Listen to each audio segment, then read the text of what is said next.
Woohoo! We have now made it to episode 4.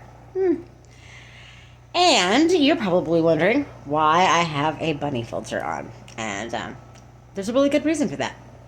The reason is that the theme this week is Playboy bunnies. Yay! We all love Playboy bunnies. And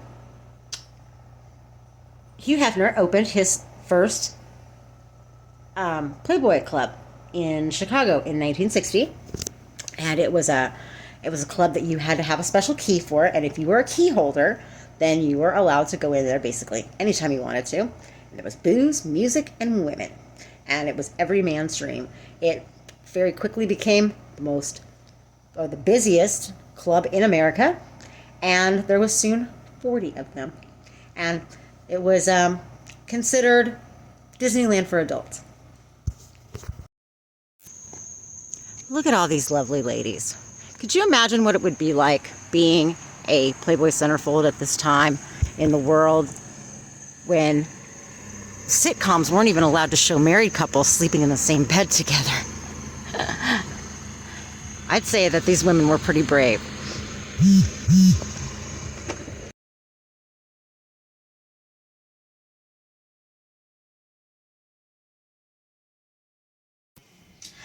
So, our first song today is a song that was sung by Jim Reeves, and it is called He'll Have to Go.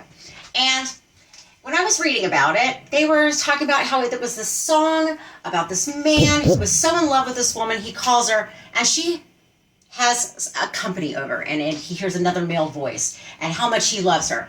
Well, my take on that is that in this song, he says, I'll tell the man to turn the jukebox way down low. The reason she's at home alone and has company is because his ass is out at a bar. So I don't feel sorry for him. Anyway, here you go. Put your sweet lips a little closer to the phone. Let's pretend we're together.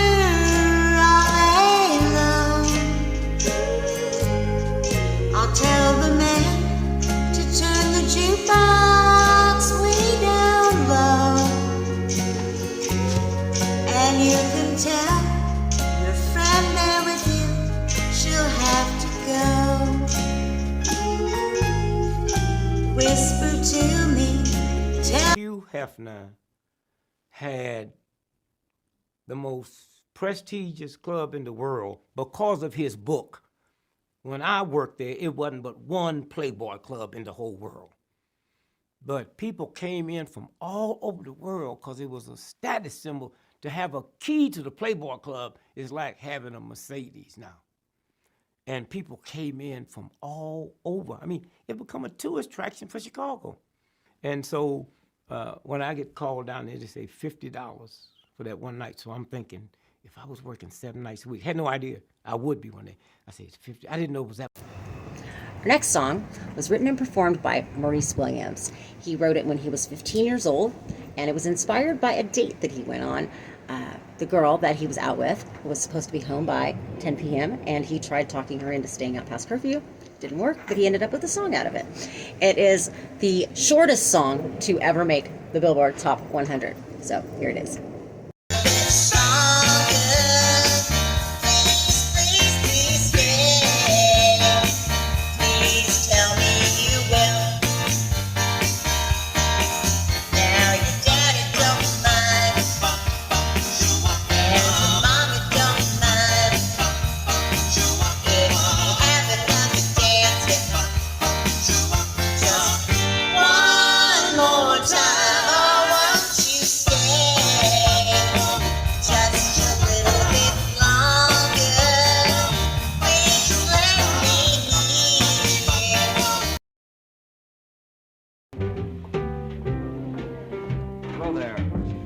Glad you could join us this evening.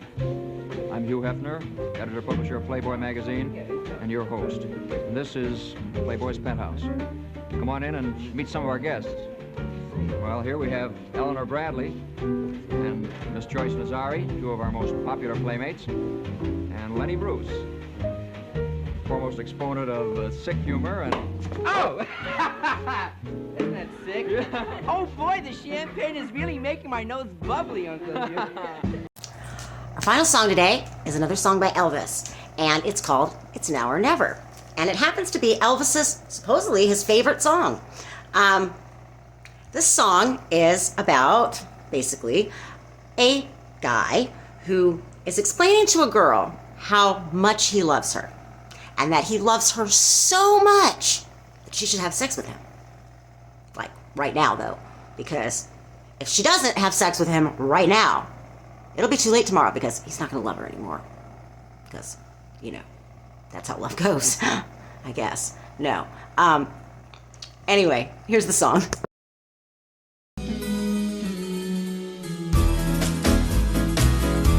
It's now or never. Come hold me tight. Kiss me, my darling. Be mine tonight. Tomorrow will be too late. It's now or never. My love won't wait. Well, we're coming to the end of episode 4. But before I go, I'd like to give you a little update on what I've been watching and reading here this week. I'm reading a book called I'll Fall Down by James Herlihy, and it is an excellent book. Definitely my favorite from 1960 so far. And the movie that I am getting ready to watch this evening is Little Shop of Horrors from 1960. Little Shop of Horrors, not whores. Okay. Anyway, all right. See you next time.